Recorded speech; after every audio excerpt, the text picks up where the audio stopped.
I always thought I was just another face in the crowd, that my destiny was carved in stone, sentenced to mediocrity, that my life would be nothing more than a series of disappointments, one after another, until I simply faded away into the background of everyone else's stories.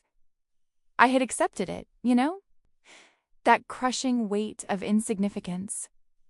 The belief that some people were born to shine, and others, people like me, were born to watch from the shadows. Until the night I met Elias, I need you to understand something before I go any further. When I say that night changed everything, I don't mean it in the way people usually do, like meeting someone who makes you smile or gives your life a little more color.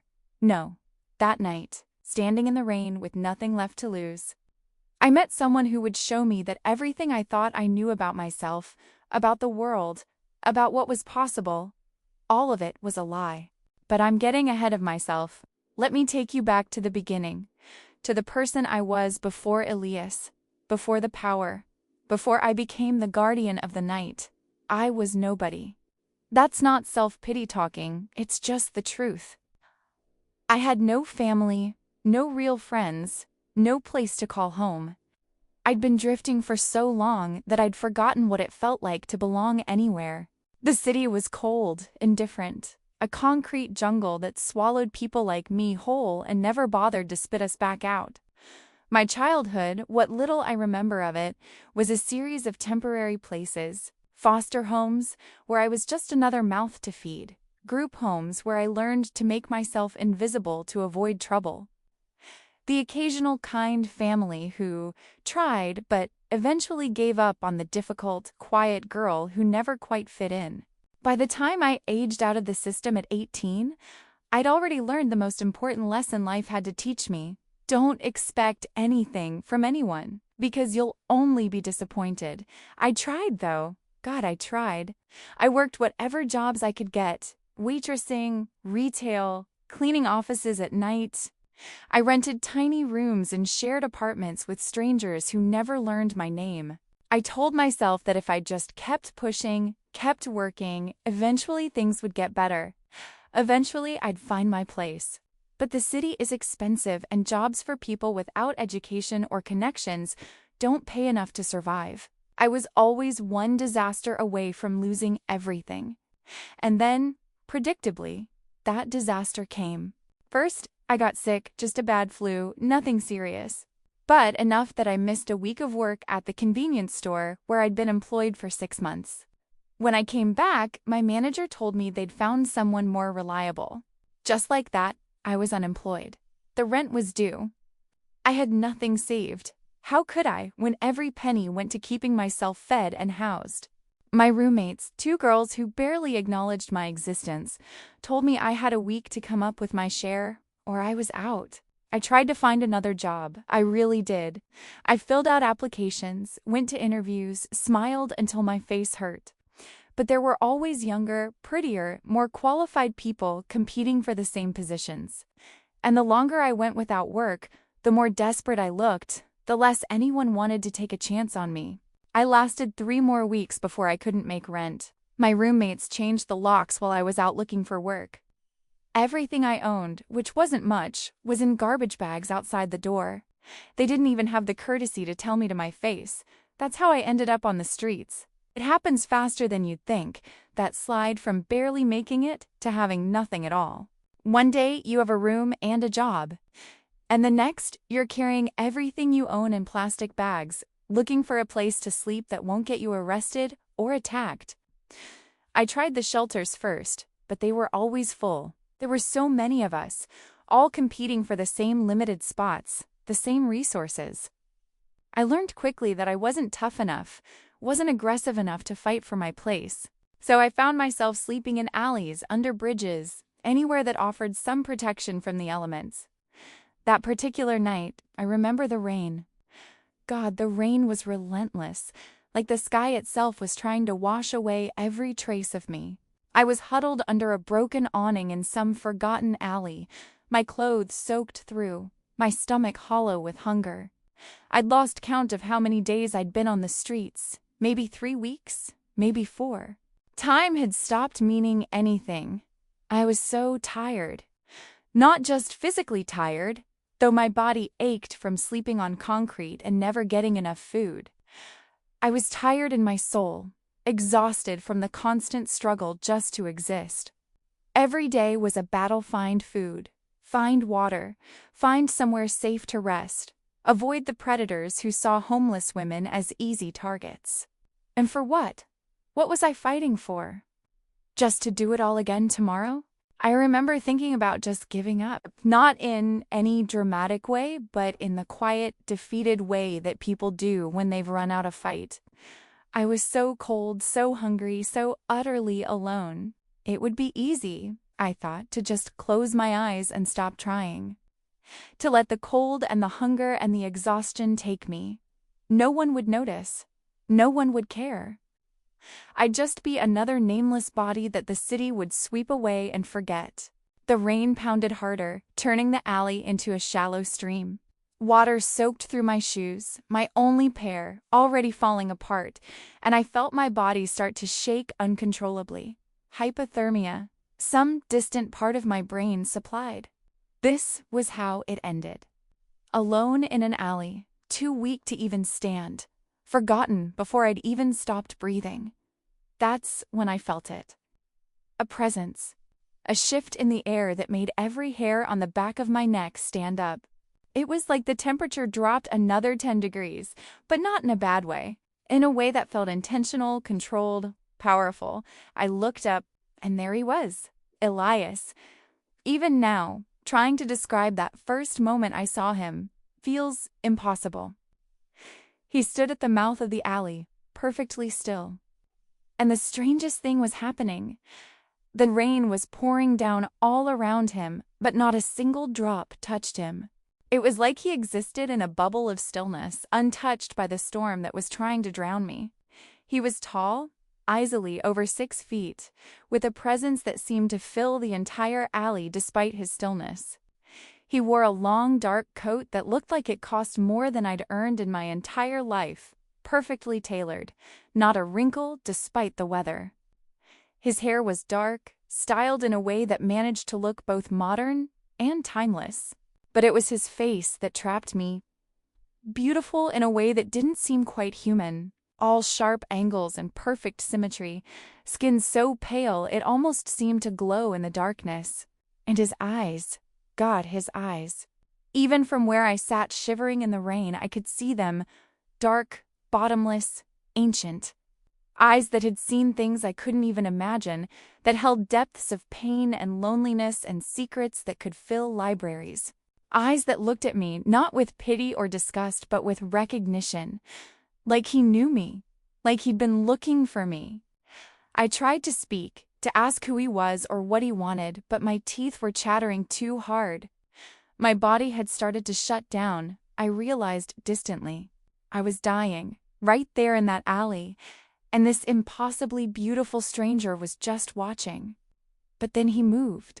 One moment he was at the entrance to the alley, and the next he was crouching in front of me, close enough to touch. I hadn't seen him walk, hadn't seen him move at all. He was just suddenly there, as if he'd teleported or reality had skipped a frame. Up close, he was even more striking. His skin wasn't just pale, it was flawless, like marble carved by a master sculptor. His features were too perfect, too symmetrical to be entirely human. And he was cold. I could feel the cold radiating off him, but it wasn't uncomfortable. It was soothing, somehow, like a balm against my feverish skin. He looked at me for a long moment, and I saw something flicker in those ancient eyes. Sadness, recognition, decision. Then he spoke, and his voice was like velvet wrapped around steel. Deep, measured, with an accent I couldn't quite place, something European, but old, like he'd learned to speak in a different century, and never quite updated his pronunciation. He told me I didn't have to spend another night in the rain. He said he could offer me shelter, safety, a place to rest, food, warmth, everything I needed to recover. And the way he said it, it wasn't charity. It wasn't pity. It was like he was extending an invitation to someone he'd been expecting, someone important. I should have been terrified. Every instinct I developed on the streets screamed that this was wrong. That men who offered help to vulnerable women always wanted something in return, that I should refuse and crawl deeper into the alley. But something in his voice, in his eyes, in the way he held himself with perfect stillness, made me believe him. Or maybe I was just too far gone to care about the consequences. Maybe dying slowly in an alley was scarier than whatever this strange man might do to me. I tried to ask him who he was, what he wanted from me, why he would help a homeless stranger dying in the rain.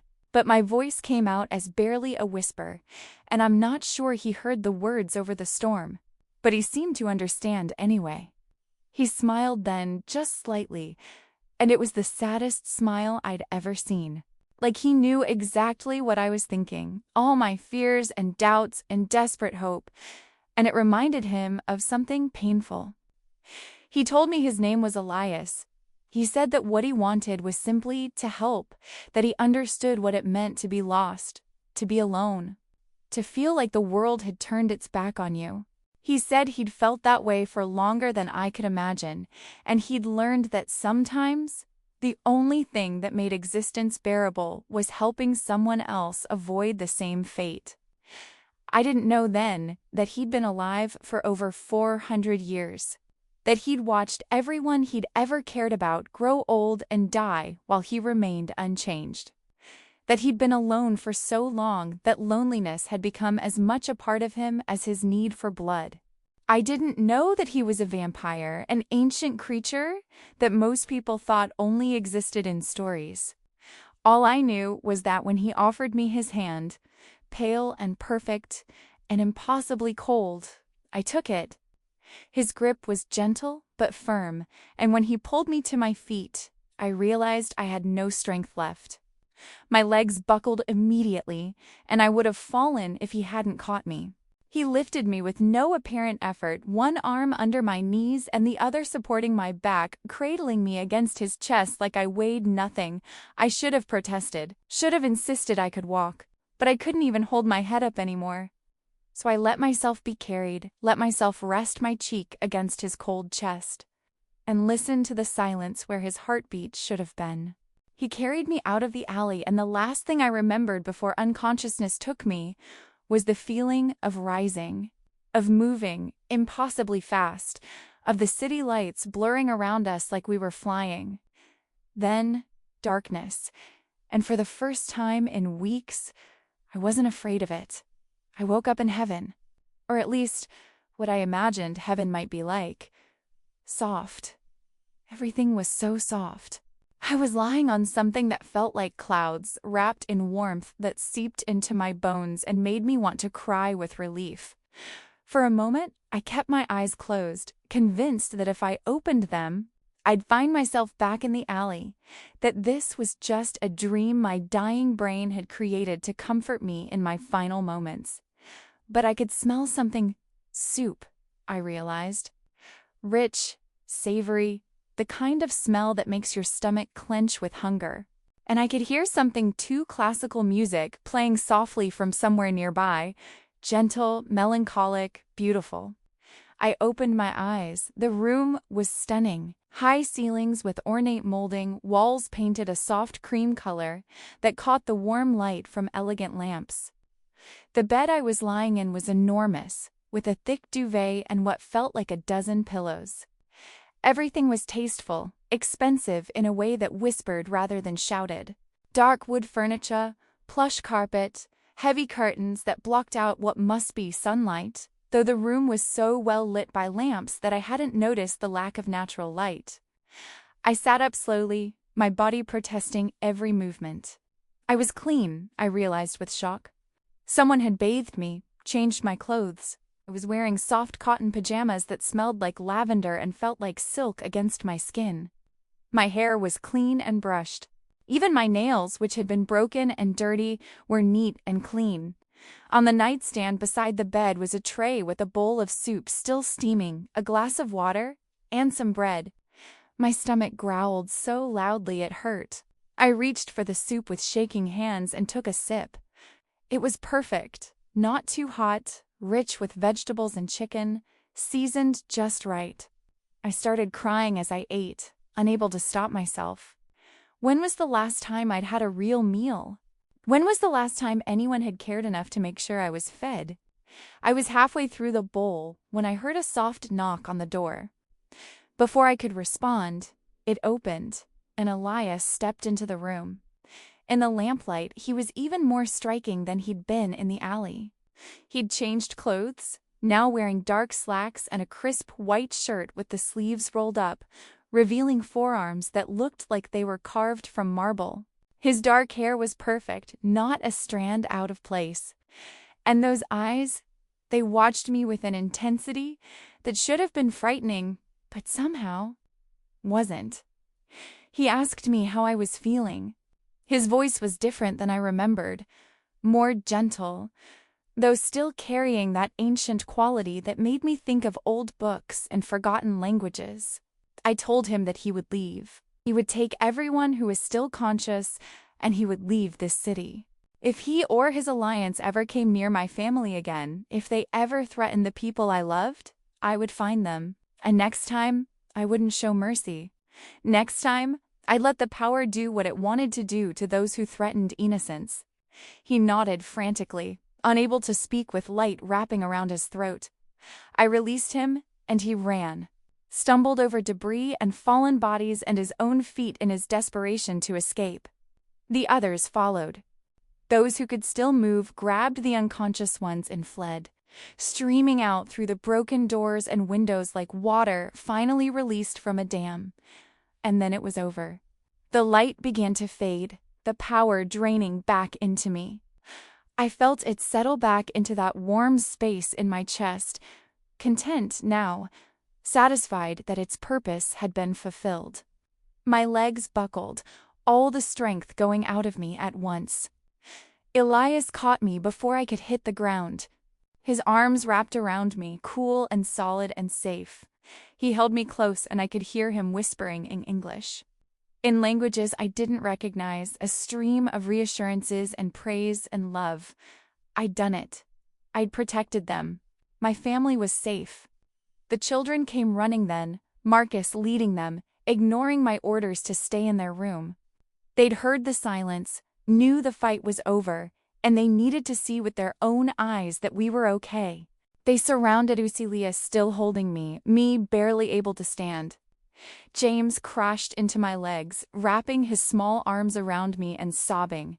Emma and Ethan pressed close on either side. Sophia touched my face gently, like she was checking that I was real. Marcus stood slightly back, trying to maintain his teenage dignity, but I could see tears streaming down his face. I gathered them all in, pulled them into an awkward group embrace. Elias supported me, kept me upright, and somehow we all fit together. A family, bloodied and traumatized and exhausted, but together. Safe. That night changed everything. Again, the penthouse was a disaster, but Elias had people, his network of supernatural allies who came to help. Within hours, the broken windows were boarded up, the blood cleaned, the damage cataloged. By morning, you could barely tell there'd been a battle, except for the smell of fresh paint and the workers moving through replacing what couldn't be repaired. The children were different after that night. They'd seen me glow, seen me drive away monsters and demons with pure light. They'd watched me become something more than human, and I was terrified it would scare them away from me. But it didn't. If anything, they clung closer. James wouldn't let me out of his sight for days, following me from room to room, his small hand always reaching for mine. The twins treated me with a mix of awe and normalcy, asking endless questions about my powers one minute and demanding I help with their math homework the next. Sophia told me, in a rare moment of vulnerability, that seeing me fight for them had healed something inside her. That for the first time, she'd had an adult actually protect her instead of being the source of danger. That she felt truly safe now, knowing what I was capable of. And Marcus, Marcus looked at me one morning over breakfast and said simply that I was the best mom he'd ever had. Then he went back to his cereal like he hadn't just shattered my heart in the best possible way. Elias was different too. The fear that had lived in his eyes since he'd warned me about the alliance was gone, replaced by something softer. Wonder, maybe. Gratitude. He watched me with the children. Watched me slowly learning to control my power under Katerina's continued guidance, and I could see him falling deeper in love with me every day. We talked one night about 2 weeks after the attack, about what came next, about the future we'd both been avoiding discussing. I was mortal. In 60 years, maybe 70 if I was lucky, I'd be gone, and he'd still be here, exactly as he was now, watching another person he loved turn to dust. The thought of leaving him, of leaving the children, was unbearable. But the thought of condemning him to that pain was worse.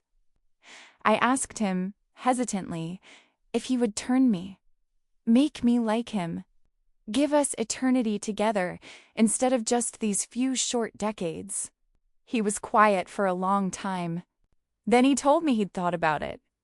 God, he'd thought about it constantly since the night we'd first made love. But he couldn't make that decision for me. Couldn't take away my humanity, my chance at a normal life without being absolutely certain it was what I wanted. He explained what it would mean. The hunger for blood, always present, never fully satisfied. Watching the world change while you stayed frozen. Losing everyone mortal you cared about, the children we'd both come to love, would grow old and die while we remained. The loneliness of immortality, the weight of centuries, the slow erosion of humanity that came with living too long. He told me he loved me too much to turn me without being sure I understood what I'd be giving up, that I had time to decide. Years. If I wanted, he'd love me whether I was human or vampire, whether I stayed mortal or chose his eternity. But he made me promise not to decide out of fear of losing him, that the decision had to be about what I wanted for myself, not just about us. I promised. But I already knew what my answer would be. Not now, not while the children still needed me as I was, but someday, when they were grown and safe and living their own lives, when I'd done everything I could for them as their human guardian, then I'd ask him to turn me. Because a lifetime without Elias, without this love, without the possibility of continuing to protect people who needed protection, that wasn't a life I wanted. The months that followed were the happiest of my life. We settled into a new normal, one where I trained with Katerina regularly, learning to control and understand my guardian powers. Where I helped the children with homework and made dinner and refereed arguments.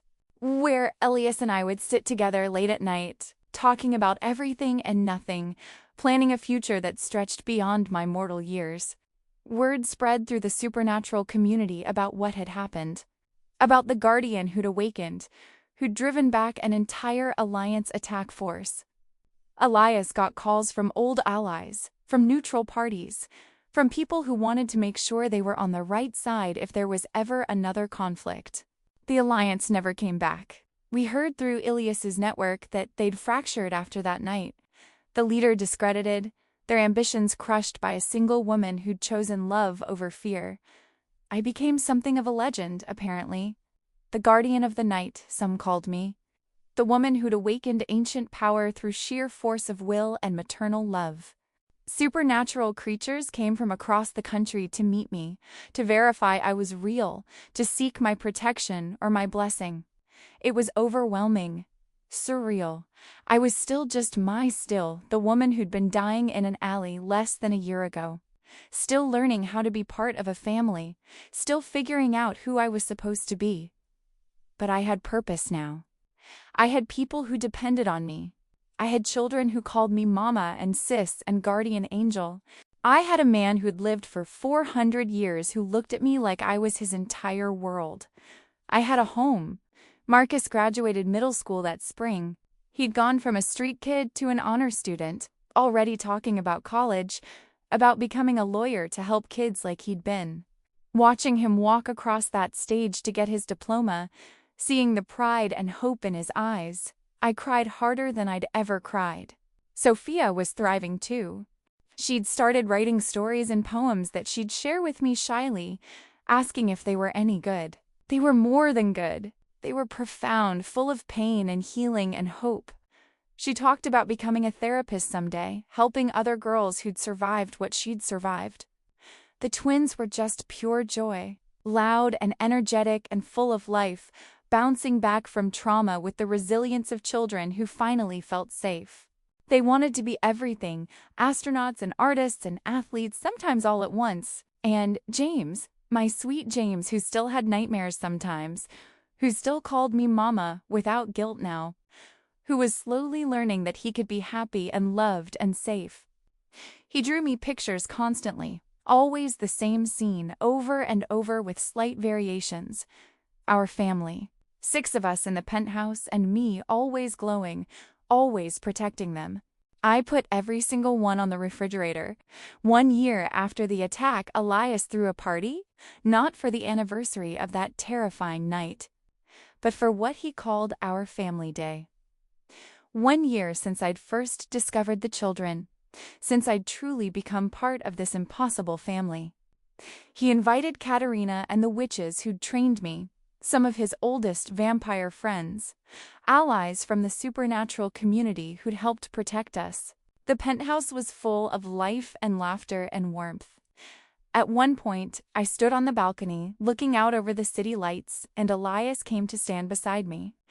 He slipped his hand into mine, that familiar, cool touch that I'd come to crave. He told me he'd been thinking about that night in the rain, how he'd felt that pull, that calling that had led him to me, how he'd had no idea that saving one dying woman would change everything. I smiled and told him I'd been thinking about it too. I'd been ready to give up, to let go, to fade away into nothing, how I'd thought I was nobody, worthless, forgotten. But I'd been wrong. I hadn't been nobody. I'd been someone waiting to become who I was meant to be. I'd been a guardian who just needed a reason to wake up, and he'd given me that reason. He'd given me a family, a purpose, a chance to be more than I'd ever imagined possible. He pulled me closer, wrapped his arms around me from behind, and we stood there together watching the city we'd both learned to protect in our own ways. Behind us, inside the penthouse, I could hear the children laughing at something one of Katerina's witches had conjured. I could hear music playing, conversations flowing, the sounds of people who cared about each other, enjoying each other's company. I could feel the warmth in my chest, my power, always present now, no longer hidden but integrated into who I was. Ready if I needed it, content to rest if I didn't. And I realized something fundamental had shifted. I wasn't the person I'd been in that alley anymore. I wasn't even the person I'd been the night I'd awakened my power. I was Livia Guardian, mother, sister, partner to an ancient vampire who'd learned how to love again, protector of the innocent. Someone who mattered, someone who belonged, someone who'd finally found her place in the world. The city stretched out before us, millions of lights representing millions of lives. Some of them would need protecting someday. Some of them would need someone to stand between them and the darkness. And I would be there. We would be there. This family we'd built, this impossible, beautiful family of humans and vampires and ancient magic. Together, we were unstoppable. Together, we were home. I looked up at Elias, saw him smiling down at me with those ancient eyes that held so much love. And I knew, absolutely knew, that everything I'd survived, every hardship I'd endured, every moment of pain and loneliness and despair had been worth it. Because it had led me here, to this moment, to this family, to this love. To becoming exactly who I was always meant to be, the guardian of the night. And I was just getting started. The end total word count, Approximately 11,500 words estimated duration. 1 hour, 1h20. The end I felt better. That I couldn't remember the last time I'd felt this good, actually. Then I asked the question that had been burning in my mind since I woke up. Why? Had he helped me? What did he want? He moved into the room with that same impossible grace I'd noticed in the alley, each movement deliberate and smooth. He pulled a chair from near the window and sat down, maintaining a respectful distance, but close enough that I could see his face clearly. He explained that he'd bathed me while I was unconscious. He apologized for the intrusion, but said I'd been hypothermic and needed to be warmed up immediately. He'd called a doctor he trusted, someone who'd confirmed I was suffering from exposure, malnutrition, and exhaustion, but would recover with rest and proper care. The doctor had set up an 4 while I slept, making sure I got the fluids and nutrients my body desperately needed. I looked down and saw the IV stand beside the bed, the needle still in my arm. I'd been so distracted by the soup I hadn't even noticed it. As for why he'd helped me, Lias was quiet for a moment, like he was choosing his words carefully. Finally, he told me that he'd been walking through that part of the city, and he'd felt something. A pull. Like something was calling to him. He'd followed that feeling and found me in the alley, and the moment he'd seen me, he'd known he couldn't walk away.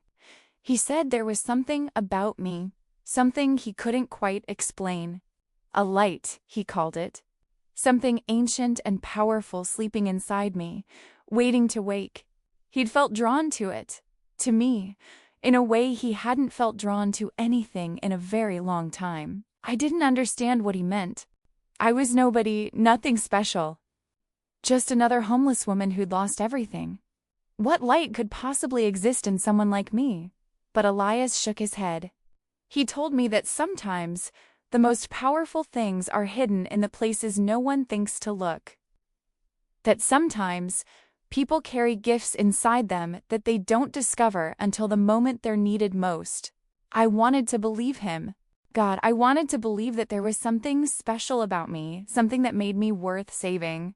But years of disappointment and rejection had taught me not to trust beautiful promises from beautiful people. So instead, I asked him what he wanted from me in return. Because in my experience, no one gave anything for free. Everyone wanted something. Elias looked at me with those ancient, sad eyes, and he told me he wanted nothing, that I could stay here as long as I needed, recover my strength, and leave whenever I wanted. He'd make sure I had resources, help me find a job and a place to live if that's what I chose. Or I could stay, learn about what he'd sensed in me, discover if there was truth to the power he'd felt. But the choice, he insisted, was entirely mine. He would ask nothing of me that I wasn't willing to give. I didn't believe him. Not entirely, but I was warm and clean and fed for the first time in weeks, and I wasn't ready to give that up yet. So I told him I'd stay, at least for a little while. At least until I figured out what came next. He smiled then, a real smile this time, not the sad one from the alley. It transformed his face, made him look younger somehow, less ancient. He told me I could stay as long as I wanted, that this would be my home if I let it. Then he stood, moved toward the door, and told me to rest. That I'd been through an ordeal, and my body needed time to heal. He'd be nearby if I needed anything. I asked him where I was, what this place was. He paused at the door and told me this was his home, his penthouse, at the top of one of the tallest buildings in the city. Then he left, closing the door softly behind him, and I was alone with my thoughts. A penthouse. I was in a penthouse. I looked around the room again, really looked this time, and realized that everything in here probably cost more than I'd ever earned in my life. The art on the walls looked original. The furniture was the kind you saw in magazines. Even the pajamas I was wearing felt expensive. Who was Elias? And what had he seen in me that made him bring a dying homeless woman into his home, this place of beauty and wealth and careful refinement. I finished my soup, drank the water, and lay back down on the impossibly soft bed. The music was still playing. Something by Chopin, I thought, though I wasn't sure how I knew that.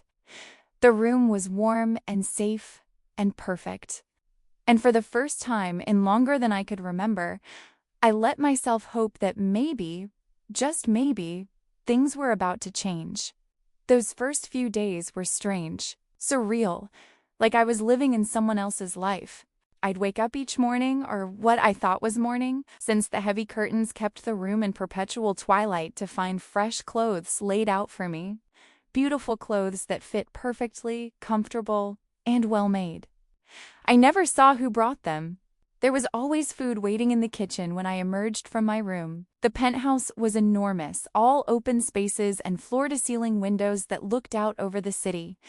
Everything was tasteful and expensive, leather furniture in deep, rich colors, art that looked like it belonged in museums, bookshelves that stretched from floor to ceiling filled with volumes in languages I couldn't read. But it was empty, silent, like a museum or a mausoleum. Just me, wandering through rooms that echoed with my footsteps. Elias appeared every evening, always as the sun was setting. He'd materialize from somewhere in the penthouse. I never quite figured out where he spent his days, and he'd find me wherever I was. Sometimes in the library, sometimes on the balcony watching the city lights flicker to life. Sometimes in the kitchen where I'd been teaching myself to cook with ingredients I'd never been able to afford before. He'd ask how I was feeling, what I'd done that day, if I needed anything, and we'd talk. God, we'd talk for hours. He was the best conversationalist I'd ever met, educated in ways that made me feel embarrassingly ignorant. He knew history not from books but from experience, could quote poetry in half a dozen languages, understood art and music and literature with the depth of someone who'd watched it all unfold in real time. But he never made me feel stupid, never condescended or talked down to me. Instead, he asked me questions about my life, my thoughts, my opinions on everything from politics to philosophy. He listened like my words mattered, like I was interesting and worth his time. I started noticing things about him, though. Strange things that didn't quite add up. He never ate, not once. He'd sit with me while I had dinner, would sip water or wine, but I never saw him take a bite of actual food. He never seemed to sleep. I'd wake up at 3 in the morning sometimes, unable to shake the habits of sleeping rough, and I'd find him in the library reading by lamplight, or standing on the balcony looking out over the city like a statue. His skin was always cool. Not cold exactly, but cooler than human skin should be. And pale, not sickly pale, but marble pale, flawless and unchanging. He moved wrong. Too smoothly. Too quickly. One moment he'd be across the room, and the next he'd be beside me, and I'd have no memory of seeing him cross the distance. And then there were his eyes. Those ancient, knowing eyes that seemed to see everything, that carried weight and sadness and secrets I couldn't begin to guess at. I started to suspect, started to piece together the impossible truth. But I didn't want to say it out loud, didn't want to sound crazy or break whatever spell we were living in. It was about 2 weeks after he'd found me that I finally worked up the courage to ask him directly.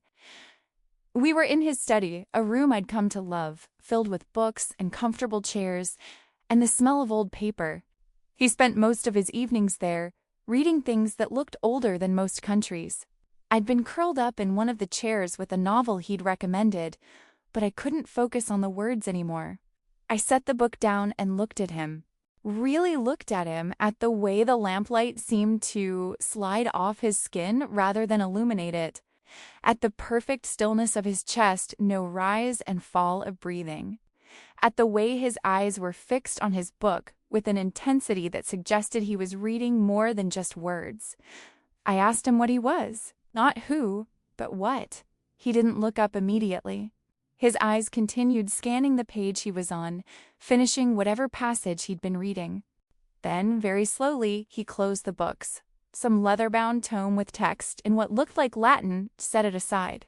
When he finally looked at me, I saw something in his expression I hadn't seen before. Fear. Not of me, but for me. Like he was afraid of how I'd react to the truth. He stood and walked to the window, looking out over the city. His back was to me, shoulders tense in a way I'd never seen them. For a long moment he said nothing, and I wondered if he'd refused to answer, if I'd crossed some line by asking. Then he started talking. He told me he was a vampire, that he'd been born in 1587 in what was now Romania but had been part of the Ottoman Empire then. He'd been a soldier, fighting in a war whose causes he could barely remember anymore. He'd been 28 when he'd been turned, dying on a battlefield from wounds that should have killed him, when his creator had found him and offered him a choice: die human or live forever as something else. He'd chosen to live, and he'd been paying for that choice ever since. His creator had been ancient even then, powerful and cruel. She'd taught him what he was, how to survive, how to hunt. And then she'd abandoned him, bored with her newest child, leaving him alone to figure out existence on his own. 400 years. He'd been walking the earth for 400 years, watching empires rise and fall, watching humanity evolve and change while he remained frozen at 28. He'd lost everyone. Every human friend, every mortal he'd dared to care about, all of them had aged and died while he continued unchanging, alone. He'd learned to adapt, to evolve with the times. He'd built wealth through careful investments and manipulation of markets he'd watched develop. He'd created networks of influence in the supernatural underworld, alliances with other vampires and creatures that humans didn't believe existed. He'd made himself powerful, not because he wanted power, but because it was the only way to survive in a world that would destroy him if it knew what he was. But all the power and wealth in the world couldn't fill the emptiness, couldn't make the loneliness bearable. He existed, but he didn't truly live, hadn't in centuries. He turned from the window to face me then, and I saw such raw vulnerability in his eyes that it hurt to look at. He told me that most humans, when they learned what he was, either fled in terror or tried to use him. They wanted his money, his influence, his power. They wanted immortality or protection or revenge on their enemies, or they were too afraid to see him as anything other than a monster, ran screaming, forced him to move on before they could expose him. But he'd told me the truth because I'd asked, because I deserved to know what I was living with. And now I could make my choice, stay or go. He'd understand either way. He'd make sure I had money, resources, a place to live. He wouldn't let me go back to the streets. But he wouldn't force me to stay in the home of a monster either. I sat there, processing. A vampire. He was a vampire. The creature from stories and movies and nightmares. Ancient, powerful, dangerous. I should have been terrified. Should have run screaming. That's what any sane person would have done. But all I could think about was the loneliness in his voice when he'd talked about 400 years alone. The sadness in his eyes when he'd mentioned watching everyone he cared about die. The way he'd called himself a monster, like he'd accepted that as truth a long time ago. I stood up and walked over to him. He watched me approach with wariness, like he expected me to attack or collapse or start screaming. Instead, I stood in front of him and asked if he'd ever hurt anyone, if he killed to feed.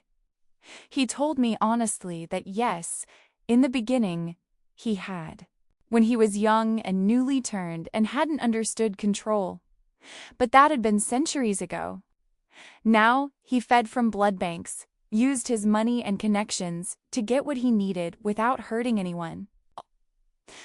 The last time he'd killed someone for their blood was in 1743, and he remembered every detail of it, carried that guilt with him always. I asked if he'd ever hurt me, if he wanted to hurt me. He looked horrified at the thought. He told me that from the moment he'd seen me in that alley, the only thing he'd wanted was to protect me, that whatever light he'd sensed in me had made the thought of hurting me unbearable, that he'd rather walk into the sun and end his existence than cause me pain. I believed him. God help me, but I believed every word. I told him I wasn't afraid, that in all the time I'd spent with him, he'd never made me feel unsafe. He'd never threatened me, never tried to take advantage of my vulnerability. He'd simply given me shelter when I had none, asked nothing in return except my company and conversation. I told him that if he was a monster, he was the kindest monster I'd ever met. Ski looked at me like I'd just given him something precious and impossible, like I'd said something he'd waited centuries to hear. His cool hand came up to cut my face, gentle and reverent, and his thumb brushed across my cheek. He told me that I was extraordinary, that I'd just learned he was a vampire, a creature that shouldn't exist. And my response was compassion.understanding, that I was either the bravest person he'd ever met or the most foolish, and he couldn't decide which. I smiled and told him maybe both, and for the first time since I'd met him, Elias laughed. It was a beautiful sound, rich and genuine, like it had been locked away for so long he'd forgotten how. It transformed his whole face, made him look young and alive and happy. From that night on, everything changed between us. Before, he'd been my mysterious benefactor, keeping a careful distance. Me. But now that I knew what he was, now that I'd accepted him, he let me in. He started telling me stories about his long life, about the places he'd been, the things he'd seen.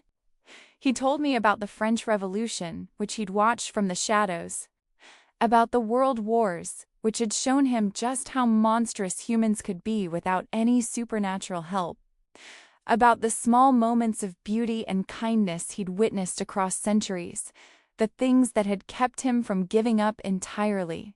And I told him about my life, short and insignificant compared to his, but he listened like every word mattered.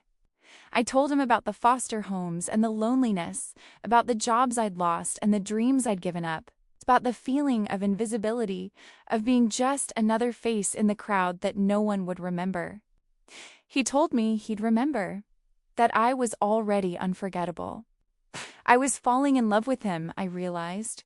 With this ancient vampire who'd saved me from dying in an alley, who looked at me like I mattered, who made me feel seen for the first time in my life, it was impossible. He was 400 years old and I was 23. He was a vampire and I was human. He'd live forever and I'd be lucky to make it to 80. There was no future in it, but I couldn't stop myself. And from the way he looked at me, with increasing tenderness and longing, I didn't think he could stop himself either. It was about 6 weeks after he'd found me that everything shifted again. I'd been exploring the penthouse. There were so many rooms. I still hadn't seen them all when I heard something that stopped me in my tracks. Children's voices. Laughing, arguing, playing. The sounds of young life, vibrant and noisy, and completely unexpected in this elegant, quiet space. I followed the noise to a part of the penthouse I hadn't ventured into before. There was a hallway I'd assumed led to storage or empty rooms, but now I could hear those voices clearly, coming from behind a closed door. I hesitated, unsure if I should intrude, but curiosity got the better of me. I knocked softly, then pushed the door open.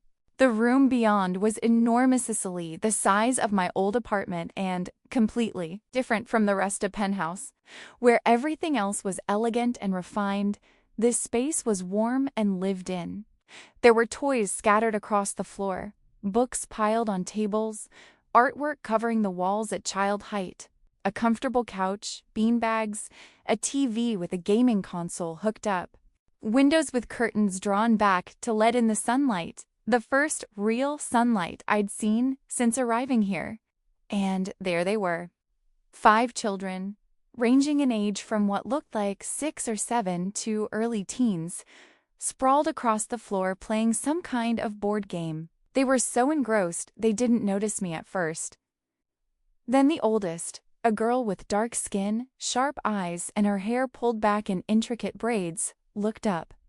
She saw me and froze, her hands suspended over a game piece.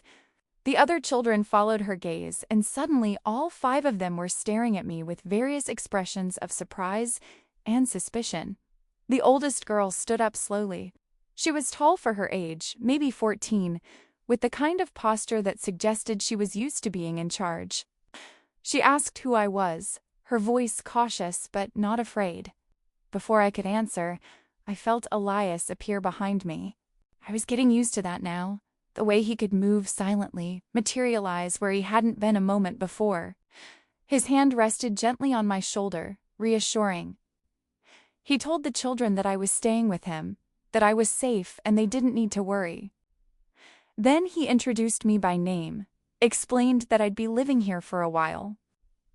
The children relaxed slightly at his words, but they continued to watch me with cautious curiosity. I realized they were protective of him, these kids. They saw me as a potential threat to their safe space. Then Elias introduced them to me one by one, and I learned their stories. Marcus was the oldest at 14, the one with sharp eyes who'd stood up first. Elias had found him 3 years ago, living on the streets after his parents had died in an apartment fire. He'd been surviving by stealing and sleeping in subway stations, slowly fading into the kind of hardened criminal the system would have swallowed whole if Elias hadn't intervened. Sophia was 12, with dark brown hair and eyes that held too much knowledge for her age. She'd run away from her 5th foster home, this one run by a man who thought fostering girls was a good way to make money and satisfy certain urges. She'd been living in abandoned buildings when Elias found her 2 years ago, had been prepared to fight him with a broken bottle before she realized he wasn't going to hurt her. The twins, Emma and Ethan, were both 10 years old. Bright-eyed and energetic, they seemed younger than the others, less touched by the trauma that had brought them here. Their parents had overdosed when they were 8, and they'd spent a few months with an aunt who couldn't afford to keep them. They'd been about to be separated into different foster homes when Elias stepped in, used his money and influence to become their legal guardian. They'd been with him for 2 years and barely remembered life before. And then there was James, just 6 years old, with sandy blonde hair and enormous blue eyes that made him look like an illustration from a children's book. He'd been found crying in an alley 6 months ago, separated from his mother during some kind of incident. They'd never located her. Elias suspected drugs or trafficking, someone who'd abandoned her child to save herself or been taken before she could come back for him. James had nightmares every night, woke up crying for his mama. But during the day, he was sweet and affectionate, desperate for attention and love. 5 children. 5 lives that would have been destroyed or ended if Elias hadn't found them. If this ancient vampire hadn't decided that he couldn't stand by and watch children suffer. I looked at Elias with new eyes. This creature that society would call a monster had created a family. He'd given these children safety, love, education, everything they needed to build real lives. He hired tutors who came during the day while he slept, made sure they had medical care, bought them clothes and toys and books. He gave them stability and protection and the chance to just be kids, something the world had tried to steal from them. I asked him later that night, after the children had gone to bed, if he'd ever considered turning them, making them like him, giving them the immortality he carried. The look of horror that crossed his face told me everything I needed to know before he even spoke. He explained that he would never, could never, condemn a child to his existence. That children deserve to grow up, to experience all the stages of life, adolescence and young adulthood and middle age and old age, to fall in love, have families if they wanted, live full human lives, and die naturally, surrounded by people who loved them. His immortality was a curse, not a gift, and he wouldn't inflict it on children who'd already suffered so much. He was simply giving them a chance. a chance to heal from their trauma, to get education and opportunities, to become whoever they wanted to be. When they were old enough, grown and established in their own lives, they'd leave, build their own families, their own futures, and he'd watch from a distance, make sure they stayed safe, and find other children who needed saving. That's when I truly began to fall in love with him. Not because of his power or his wealth or even his ancient wisdom, but because beneath everything, beneath the vampire and the danger and the 400 years of pain, he had a heart that still cared, still hoped, still loved, despite knowing that loving meant losing over and over again across centuries. The children and I circled each other cautiously for the first few days. They were protective of Elias and suspicious of this newcomer in their safe space. I understood. They'd all been betrayed by adults before. I was just another stranger who might leave or hurt them or prove to be just another disappointment. But I'd been where they were.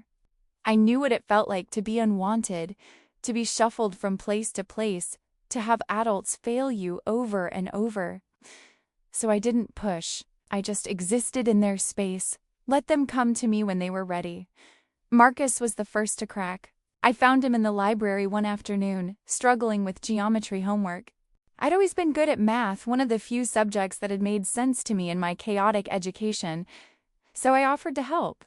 He was suspicious at first, but when I actually managed to explain the concepts in a way that made sense, his whole demeanor changed. I spent 2 hours working through problems, and by the end, he was smiling. Actually, smiling. He thanked me, awkward but genuine, and asked if I could help him again sometime. Sophia came next. I found her crying in the bathroom one morning, her period having started unexpectedly. The panic and shame on her face when I walked in broke my heart. She'd clearly been taught that this natural thing was something to be hidden and ashamed of. I sat with her, explained it wasn't anything to be embarrassed about, helped her figure out what she needed. She hugged me afterward, fierce and quick, then ran off before I could say anything.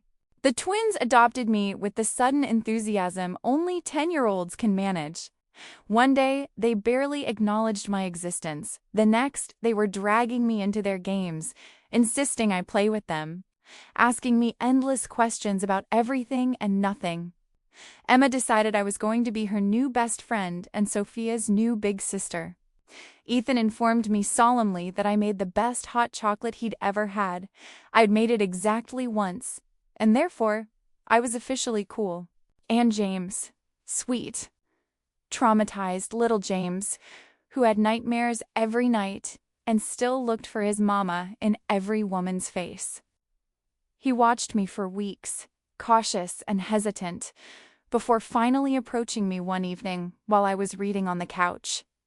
He didn't say anything at first, just climbed up next to me, small and warm, and leaned against my side.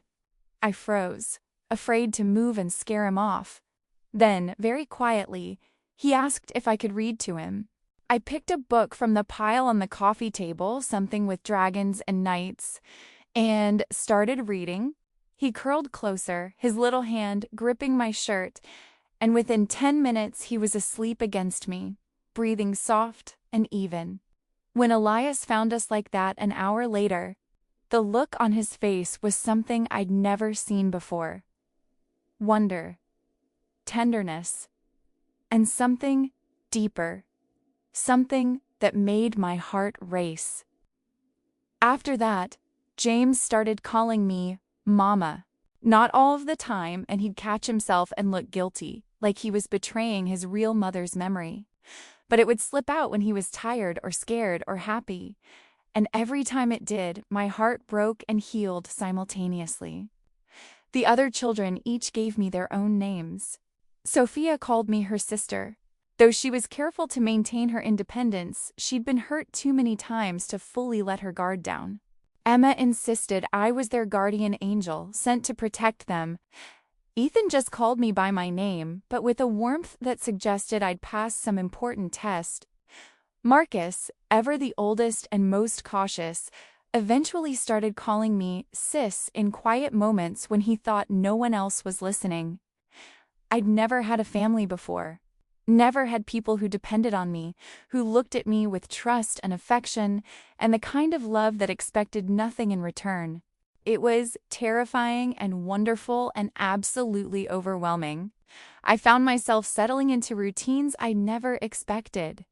Making breakfast while Elias slept, making sure the kids were ready for their tutors, helping with homework, mediating arguments, bandaging scraped knees, reading bedtime stories, and checking for monsters under beds and promising that yes, they were safe here.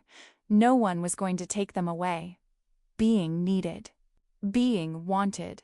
Being a part of something bigger than my own survival. Elias watched this transformation with something like awe. He told me one evening after the children were in bed that in 3 years of caring for them, he'd never seen them open up the way they'd opened up to me. That they'd always loved him, trusted him, but there was a barrier.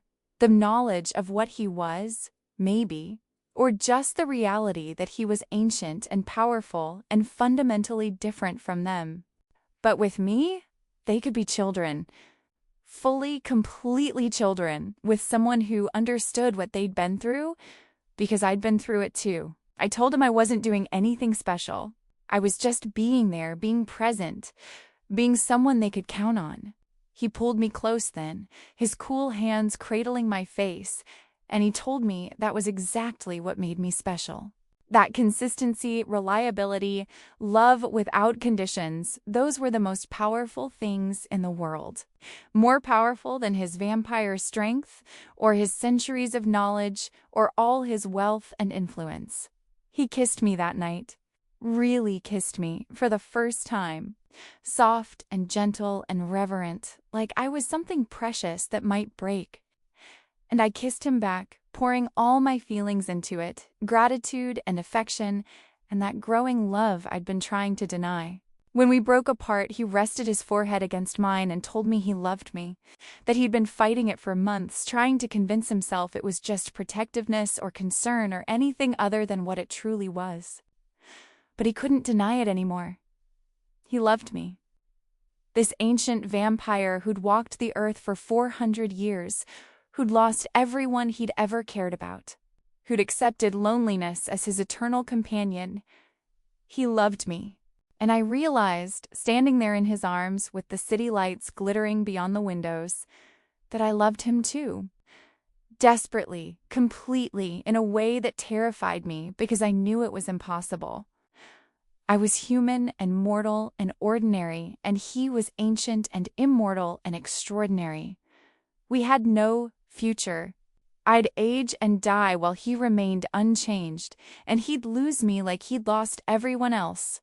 But in that moment, with his lips on mine and his arms around me and 5 children sleeping safely down the hall, I didn't care about the future.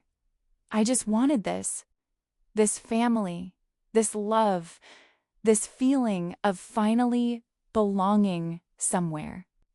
For the first time in my life, I was home. I should have known it wouldn't last. Happiness, I was learning, was a fragile, fleeting thing, especially in our world, where darkness lurked just beneath the surface of everyday life. The first sign that something was wrong came about 4 months after I'd moved in. 4 months of settling into this impossible new life, of becoming part of this strange family, of falling deeper in love with Elias every day. It was a Tuesday evening. The children were doing homework, scattered around the living room in their usual chaos of books and papers and complaints. I was helping James with his reading. He was getting so much better. He'd almost finished entire paragraphs without help now when Elias came home. I knew immediately something was wrong. He moved differently. Tension in every line of his body. His eyes scanned the room, counting children, making sure everyone was accounted for and safe. Then his gaze found mine, and I saw something I'd never seen there before. Fear. Real, genuine fear. He asked the children to finish their homework in their rooms for a little while. His voice was calm, but they picked up on the undercurrent immediately. Marcus gathered the younger ones without argument, shooting me a worried look as he herded everyone down the hall. Once their doors were closed, Elias turned to me. He ran a hand through his hair, a gesture of stress I'd rarely seen from him, and told me we needed to talk. My heart sank. Those words never led anywhere good. He explained that someone from his past had returned. An old enemy, part of a rival alliance in the supernatural underworld. A coalition of ambitious humans and supernatural creatures who'd been trying to take control of his network for years, to absorb his influence and power into their own. They'd been quiet lately. Elias had thought maybe they'd given up or moved on to easier targets, but he'd been wrong. They'd just been watching, waiting, looking for weakness. And they'd found it. They'd discovered me. I didn't understand. What could they possibly want with me? I was nobody, just a human woman he'd rescued from the streets. I had no power, no influence, nothing they could use. But Elias shook his head. He sat down across from me, and in the lamplight, he looked older than I'd ever seen him. Worn, worried. He reminded me of what he'd said that first night in the alley, about the light he'd seen in me, about the power sleeping inside me. He explained that he'd been doing research for months, trying to understand what he'd sensed. He'd consulted with witches and seers, looked through ancient texts, followed hints and whispers through the supernatural community, and he'd discovered something that changed everything. My lineage.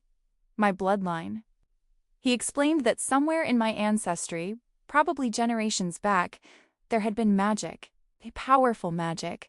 A bloodline of guardians who'd protected the balance between the human and supernatural worlds. They'd been peacekeepers, protectors, wielders of ancient light magic that could heal or harm, shield or destroy, depending on the wielder's intent. It's the bloodline had been thought extinct. The last known guardian had died over a century ago, and no new ones had emerged. The power had gone dormant, sleeping through generations, diluted by human blood until it seemed to have disappeared entirely. But it hadn't disappeared. It had just been waiting. Waiting for the right person, the right circumstances, the right need to wake it up. Me. It had been waiting for me. Elias explained that from the moment he'd seen me in that alley, he'd felt the power in me. Dormant but present, like a banked fire that just needed the right spark to ignite. That's why he'd been drawn to me, why he'd felt compelled to save me when he'd walked past hundreds of homeless people without intervening. The power had called to him, had recognized him as one who could protect it, protect me, until I was ready to understand what I carried. And somehow, his enemies had discovered it. They'd been watching him, noticed the human woman he'd brought into his home. They dug into my past looking for leverage or weakness, and they'd found hints of what I was, what I could be. They wanted to use me, to awaken my power somehow and harness it for themselves. With a guardian under their control, they could dominate every supernatural faction in the city. They could create an empire of darkness with me as their weapon, forcing me to use my light magic to destroy anyone who opposed them. Or, if they couldn't control me, they'd kill me. Eliminate the threat before I could become powerful enough to oppose them. I sat there, trying to process. Magic? Power? Ancient bloodline? It sounded like something from a fantasy novel, not real life, not my life. I'd always been nobody, ordinary, forgettable, powerless. How could I possibly carry some ancient magical legacy? But Elias looked at me with such certainty, such conviction, that I couldn't dismiss it. He believed it absolutely. He'd felt it in me from the first moment, had spent months researching to confirm it. I asked him what we should do. The words came out smaller than I intended, frightened in a way I hadn't felt since those nights on the street. Should I leave? Would that keep the children safe? Keep him safe? If I disappeared, maybe his enemies would lose interest, move on to other targets. Elias's response was immediate and fierce. "Absolutely not. Leaving would only make me more vulnerable," he said. "Out there without his protection, without his resources, I'd be easy prey. They'd find me within days, maybe hours, and there'd be no one to help me. The only way forward was to face this together, to stay here where he could protect me, to try to awaken the power inside me before they could use it against us. To prepare for the attack he knew was coming, because they would come. It wasn't a question of if, only when." I felt sick, terrified, overwhelmed. A part of me wanted to run anyway, wanted to take my chances on the street rather than bring danger down on these children, on this family I'd come to love. But Elias took my hands in his cool ones, held them tight, and told me running wouldn't save anyone. We were in this together now. Him, me, the children. We were a family, and families faced danger together. He promised he'd do everything in his power to keep us all safe, and I had to try to believe that together we'd be strong enough. The next morning, Elias made calls. By evening, the penthouse was filled with people I'd never seen before. Witches with sharp eyes and sharper magic who walked circles around me, muttering in languages I didn't understand. A seer with clouded eyes who touched my hand and gasped, told Elias he was right. The power was there. Sleeping so deep it barely registered, but present nonetheless. A vampire older even than Elias, with silver in her hair and ancient knowledge in her gaze, who explained what guardians had been and what they'd done before their line had supposedly ended. They all agreed. I carried the bloodline. The power was real. And with the right training, the right circumstances, it could be awakened. But training would take time. Time we might not have. The vampire elder, name was Katerina, and she'd known Elias for over 2 centuries, pulled me aside and told me something the others hadn't. She said that typically, guardian powers awakened naturally during extreme emotional or physical stress. When the person's life or the lives of people they loved were threatened, the magic would rise to protect them. My power was dormant because I'd never had people I loved enough to awaken it. The orphanages and foster homes, the temporary jobs and rooms, none of it had mattered enough. I'd kept myself protected by not caring, by not letting anyone in. But now, I had Elias. I had 5 children who called me sister and mama and guardian. I had a family. She told me that when the attack came, and it would come, my power would respond. The question was whether I'd be ready to channel it, or whether it would tear me apart in the process of awakening. She could teach me meditation, show me how to reach for the magic inside me. But ultimately, the power would wake when it decided I was ready. All I could do was prepare myself as best I could and hope it was enough. The next 3 weeks were the most intense of my life. Every day while the children were with their tutors, I trained. Katerina and the witches taught me to meditate, to sink into the quiet space inside myself and search for the warmth that indicated magic. It was frustrating at first. I felt nothing. No surge of power, no mystical awakening, nothing but the same ordinary human consciousness I'd always had. But gradually, after days of practice, I started to feel something, a warmth deep in my chest, like a coal buried in ash. Small and distant, but present. When I focused on it, it would pulse just slightly like a heartbeat. Katerina told me that was my power. That was what I was reaching for. When the time came, when I needed it, I should focus on that warmth. Pull it up and out. Let it flow through me. Easier said than done. Elias increased security around the penthouse. He brought in people he trusted, other vampires.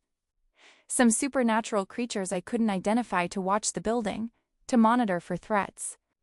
He set up wards with the witches' help, magical barriers that would alert us if anyone hostile tried to enter. The children noticed something was wrong. They saw the strangers coming and going, saw the tension in Elias, saw me disappearing for hours each day to train. They were scared, though they tried to hide it. Marcus finally confronted me one evening. He'd been watching me from the doorway of the training room, had seen me sitting in meditation with my hands glowing faintly, one of the few times I'd managed to pull any visible magic to the surface. He asked me directly what was happening, what was going on, why everyone was acting like they were preparing for war. I wanted to lie to him, to protect him from the truth. But he was 14, old enough to know when he was being patronized, and he deserved honesty. They all did. So I told him.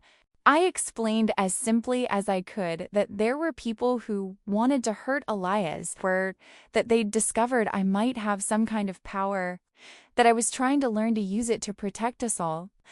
I told him things might get dangerous, but we were doing everything we could to keep everyone safe. His response shocked me. He told me he wasn't afraid. Well, he was afraid he wasn't stupid, but he trusted me. They all did.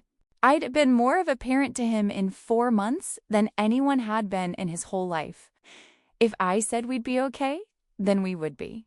Then he hugged me, fierce and tight, like he was trying to transfer his faith to me through touch.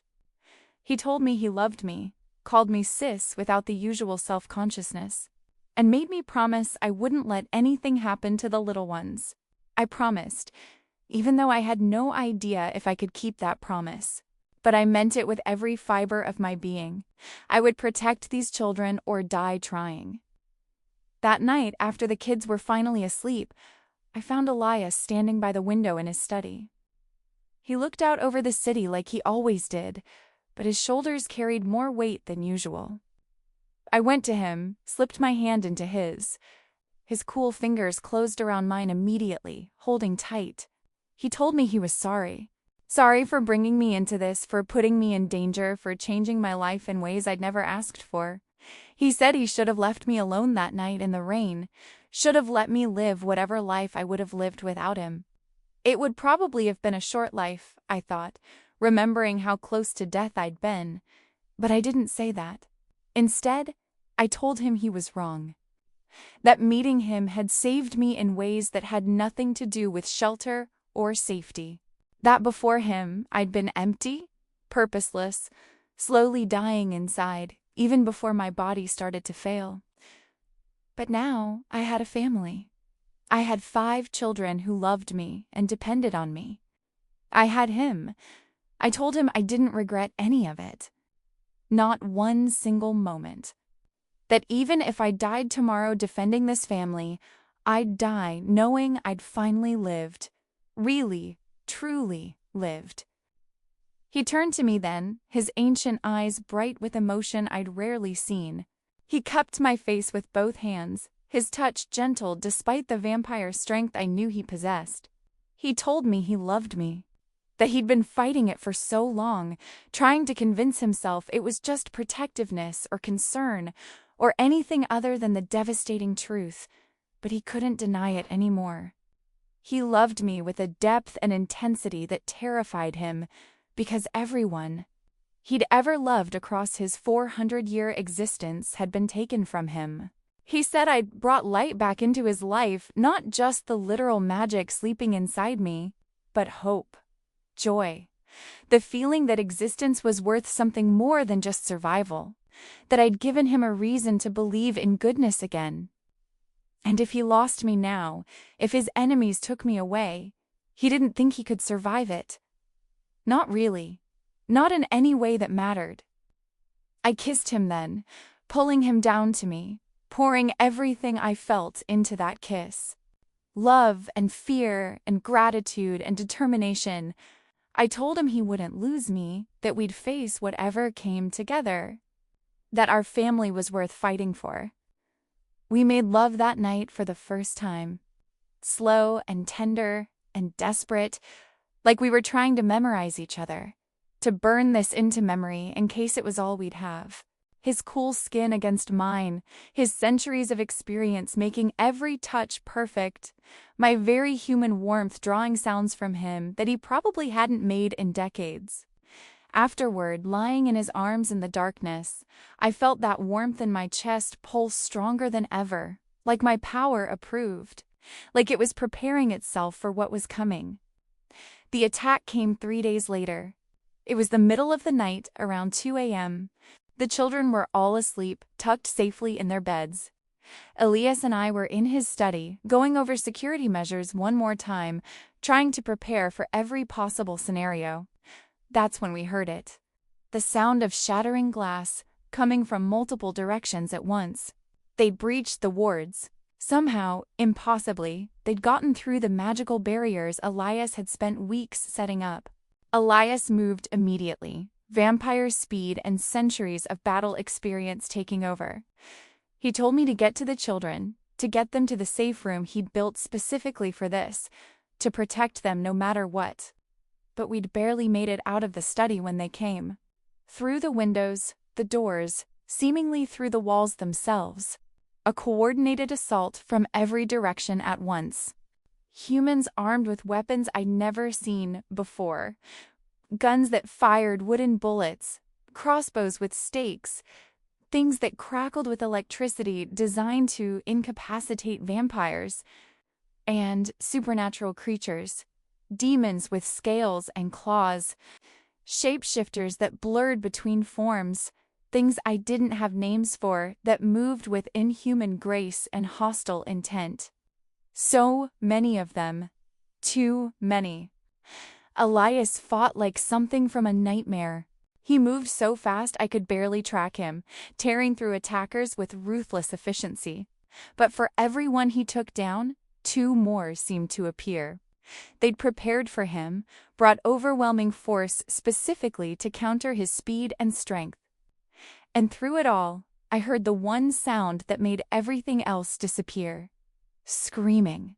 The children screaming.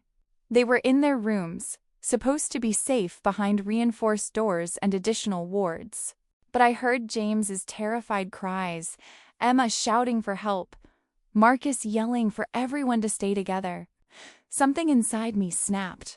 All the meditation, all the training, all the frustration of trying to find power, I didn't think I had none of it mattered anymore. Only one thing mattered. Protecting them. Protecting my family. I ran toward the children's hallway, operating on pure instinct. An attacker human, armed with one of those strange electric weapons, stepped into my path. He grabbed my arm, told me I was coming with them, that I'd serve their masters whether I wanted to or not. I didn't think, didn't plan, I just reacted. I focused on that warmth in my chest, that coal I'd been nursing for weeks, and I pulled. Power erupted through me like nothing I'd ever felt. It started in my chest, that small warm spot, and exploded outward through every nerve, every cell, every inch of my being. My hands started glowing, bright white light pouring from my palms like I'd captured the sun.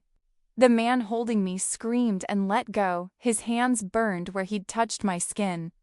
I stared at my hands in shock, watching energy dance across my skin like lightning, but there was no time to process it.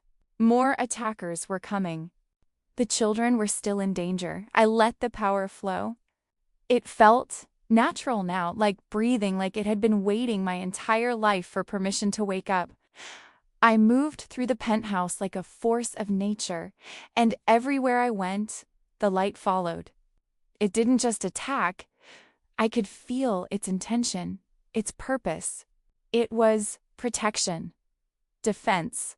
It wrapped around me like armor, struck out at anyone who meant harm, created barriers of pure energy that stopped attackers in their tracks. A demon 8 feet tall with scales like obsidian and eyes that burned like coals materialized in front of me. It spoke in a voice like grinding rocks, told me I was coming with them, that I belonged to the Alliance now, that they'd kill everyone in this penthouse if I didn't cooperate. I looked at this creature, this monster that threatened everything I loved, and I felt the power surge higher, brighter. I told it no. Just that one word, but I poured all my will behind it. All my love for these children, all my determination to protect them, all the strength I'd found in myself since that night in the rain. The light exploded from my hands. a beam of pure white energy that struck the demon directly in its chest. It screamed, a sound that hurt my ears and shook the windows, and its form started to dissolve. Not die exactly, but unravel, sent back to whatever hell it had crawled out of. I kept moving, down the hall, toward the children's rooms. More attackers tried to stop me, but the light was too strong now. It had fully awakened, responding to my desperation and fear and love. It didn't kill. I could feel that distinction somehow. Knew instinctively that the power wouldn't let me become a murderer. But it incapacitated, overwhelmed, drove back anyone who tried to hurt my family. I reached the children's rooms. The doors had been broken open, the wards shattered by whatever force the Alliance had brought. I could hear them inside, huddled together, Sophia's voice sharp as she tried to keep everyone calm. Marcus standing between the attackers and the younger children with a piece of broken furniture raised like a weapon. 2 human attackers were advancing on them, weapons raised. They hadn't killed the children yet. They probably had orders to keep them alive as leverage, but Marcus was fighting back, and I could see they were losing patience. I didn't hesitate. The light poured from me in waves, washing over the room. The attackers turned, saw me standing in the doorway, literally glowing with power. And I watched the fear dawn in their eyes. Good, I thought distantly. They should be afraid. The light struck them both, not with violence, but with overwhelming force. It picked them up and threw them back, through the broken doorway, sent them tumbling down the hall. They scrambled to their feet and ran, joining the stream of other attackers who were retreating, fleeing from what I'd become. I turned to the children. They were pressed together in the corner, Marcus still standing protectively in front. Sophia with her arms around Emma, Ethan holding James, who was sobbing hysterically. All 5 of them were staring at me with wide eyes, awe and fear and relief all mixed together. Sophia whispered that I was glowing, that I looked like an angel. I told them it was okay, that I wouldn't let anyone hurt them. My voice came out strange, echoing slightly, like the power was affecting everything about me. Marcus lowered his makeshift weapons slowly. He asked if I was okay, if I was still me. The question broke something in my chest. Even now, even terrified and under attack, he was worried about me, making sure the magic hadn't taken away the person they knew. I told him I was still me, still their sister, still here to protect them. Then I ordered them to stay together, to not leave this room no matter what they heard until either Elias or I came to get them. Sophia grabbed my hand before I could leave. Her grip was tight, desperate. She made me promise I'd come back, that I wouldn't leave them. I promised. And I meant it with every part of my being.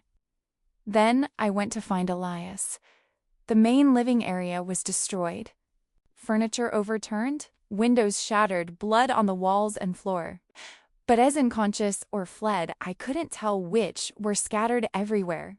And in the center of it all was Elias. He was surrounded. At least a dozen attackers had him cornered, working together to overwhelm him. I could see blood staining his clothes. His blood, I realized with horror. They'd wounded him, weakened him with whatever special weapons they'd brought. The leader stood just outside the circle of combat. A human man, middle-aged with cold, calculating eyes and expensive clothes now spattered with blood. He watched Elias fight with the detached interest of someone studying an interesting problem. He noticed me before Elias did. His eyes tracked to me standing in the doorway, still glowing with power, and I saw his expression change. Surprise, then satisfaction, then greed. He called out to his people to stop. Just stop. They had what they came for. The attackers stepped back from Elias, who immediately turned to look at what had captured their leader's attention.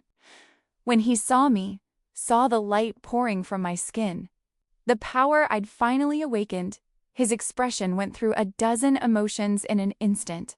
Relief, awe, fear, pride. The leader turned his full attention to me.